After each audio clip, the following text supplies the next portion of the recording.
What is going on, everyone? It is March 30th, and we're going to be talking about the 31st NBA games. Now, first and foremost, make sure you check out my channel for the MLB picks. We're going to slowly transition into MLB. That doesn't mean I'm going to stop NBA. That's what we're going to prioritize right now. But in the summer, when NBA is done, we're going to talk about World Cup, MLB, all of that. So make sure you like, subscribe, and comment to the channel, and share it to 2 friends. That's my challenge for the day.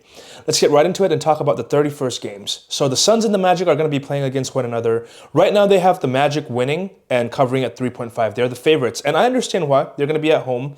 Now, Anthony Black is going to be out with back, and Franz Wagner is out with ankle. Now, on the other hand, the Suns are still going to be without Grayson Allen, Dylan Brooks, and Mark Williams. But make sure you check on the injury report list at your time of whenever you're placing a bet or anything like that. Because right now, Grayson Allen is out for tonight, but he could be playing tomorrow. So make sure you check on your own with that. Now, these two teams have faced each other once already at the Suns Stadium, and the Magic lost in overtime, well, double overtime actually, by 3 points. And honestly, I've been talking down on the Suns a lot, but they're actually pretty good. They are currently the underdogs at plus 3.5, and I'm going to pick the Suns to cover that plus 3.5. I know that Magic are at home. I know Magic at home are dangerous. They are 23-15 at home. The Suns does have a losing record at away, 17-18.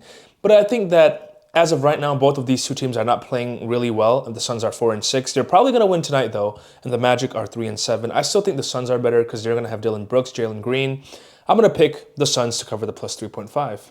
The next game is the Hornets versus the Nets, and I'm not really going to talk about it too much because obviously the Hornets are a much better team. Right now, the spread is at 16.5, and I think they are rightfully favored to cover that big number. Now, if you told me last year that next year the Hornets are going to be favored by double digits, I would probably say no way. But man, the way they've been playing is very good. They're 7-3 last 10. The Nets are 1-9 last 10. Now, these two teams have faced each other twice. The first time, the Hornets won by 19 points at home. The second time, the Nets actually beat the Hornets, which is very surprising, but I doubt that happens. I mean, the Hornets, they're going to want to fight to be able to, possibly go higher seats if they can. I mean, they're going to have a couple more games here. But, regardless, the Hornets, I think, are a much better team. I think they cover that 16.5 spread at the Nets Stadium.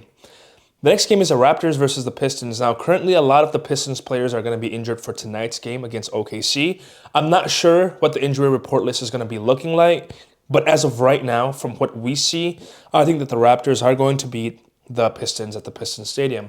Now, the last time they met each other, they beat the Pistons. Before that, the Pistons did beat the Raptors. But again, the reason why I'm picking the Raptors to win is because the fact that a lot of these Pistons starters are out. And I just think that having your whole starting team out is a big deal. So I'm going to pick the Raptors.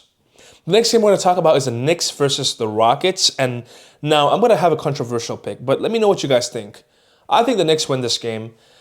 I don't like the Raptors and the way they've been playing at the moment. Even though I'm not a big fan of the Knicks, even though I know I say that I'm not going to pick them again, I'm going to pick them this time against the Raptors because the Raptors have been kind of struggling. I mean, Sengun and KD aren't playing horrible, but their teammates are not there to support them. And then now the Knicks, they have so many players. They have Brunson, Cat, OG, Josh Hart, Miles Bridges.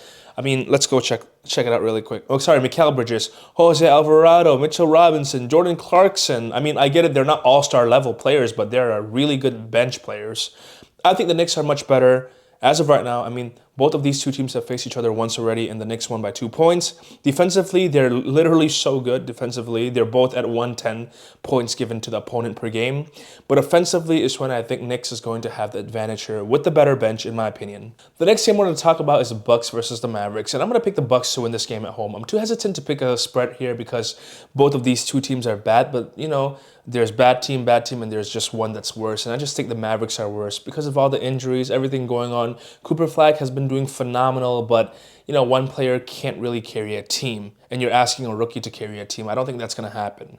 Now, the Bucks, on the other hand, will be without Giannis, Bobby Portis, and Kevin Porter Jr. as of right now, but they're probably going to have Ryan Rollins back, Miles Turner, Kyle Kuzma, AJ Green, Gary Trent. They're all going to be playing, and I just think that that is much better than what the Mavericks have right now. I mean, they both faced each other once already, and the Bucks won at the Mavs Stadium, and I don't think that they're going to lose at home against the Mavs.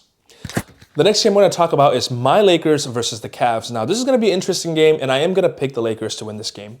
A lot of you guys have been knowing that I am not a big fan of the Cavs. I think that they are frauds, okay?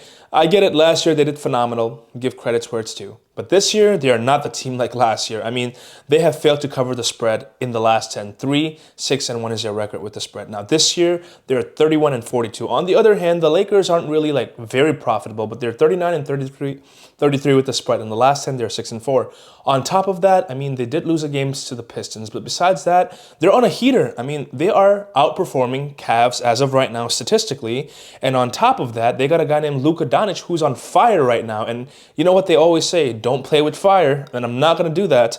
Now, if there's a spread, I'm not going to pick it out of respect. I respect the Cavs. You know, I know they have the capability to beat the Lakers. So out of respect, I'm not going to pick the spread. I mean, they got Mitchell, Harden, Evan Mobley, phenomenal players. On the other hand, right now, Luka Doncic is out with suspension. And like I said, don't play with fire. It doesn't mean it's only about Luka, right? The team Lakers itself is on fire. They're phenomenal. Their last 10, they beat decent teams. The Nets are a horrible team. They beat Nets, they beat Pacers, they lost to the Pistons. Then before that, they beat Magic, Heat, Rocket, Nuggets, Timberwolves, Knicks, Bulls. I mean, that's a good resume right there. And I am picking the Lakers to win without Luka if he doesn't play. I'm not sure how long he's suspended for, so fact check me on that. But whether Luka plays or not, I am picking the Lakers to win at home against the Cavs. The last and final game of the day we're going to talk about is the Clippers versus the Portland Blazers, and obviously I'm going to pick the Clippers to win this game. Now, I'm not going to pick the Clippers to cover the spread. Now, this is another team that I don't like picking with the spread, which is the Clippers. They're a great team. You know, I'm going to be honest. I'm not going to keep saying I hate Clippers because of one dude named Benedict Mathurin, but they're a good team. I can't deny that. I mean, they got Darius Garland, they got Kawhi Leonard, they got, Benedict Mathurin, who's been doing phenomenal, even though I don't want to say that. I'm going to pick the Clippers to win at home. And the spread, yeah, if I had to pick one, I'd pick the Clippers, but my pick would be the Clippers because I want to save my record down here. I don't want to pick a spread on this game. I'm picking the Clippers to win. I just think they're better offensively, defensively. They're going to be at home too. Home crowd makes a big difference. I don't really have to go through the stats, but I can right now. These two teams have gone against each other twice this season. The Clippers have won both of them by a minimum of 7 points. Defensively, they give up 4 points per game, 4 points per game less. Field goal wise, they're much better than the Blazers. Clippers to win. Thank you for watching, and I'll see you guys next time.